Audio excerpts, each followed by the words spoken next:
అడవిలో జంతువులు 2 అడుగులు వెనక్కేసినాయంటే పులి వచ్చిండదని అర్థం. అదే పులి 2 అడుగులు వెనక్కేసినదంటే పుష్ప వచ్చిండాడని అర్థం.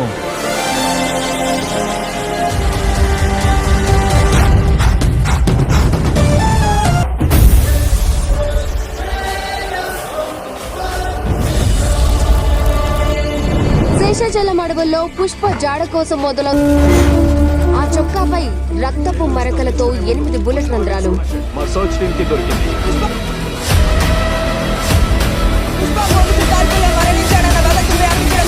చిత్తూరు తిరుపతి ప్రాంతాల్లో అల్లరి చెందాయి. ఇప్పుడు మనం అన్నమయ్య సర్కిల్లో ఉన్నాం. ఇక్కడికి చేరుకున్న వేల మంది పుష్ప భద్రతలు సృష్టిస్తున్నారు. ఇది ఖచ్చితంగా పుష్పం చంపడానికి చేసిన కుట్రే.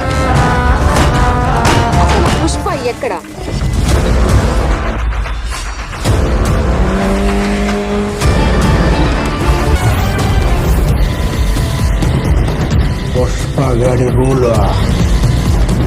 శ్రీవల్లి వదిన పుష్ప 2 నుండే సెకండ్ సింగిల్ రిలీజ్ చేస్తా ఉన్నారంట కదా, ఆ పాట ఎందుకు చెప్తావా?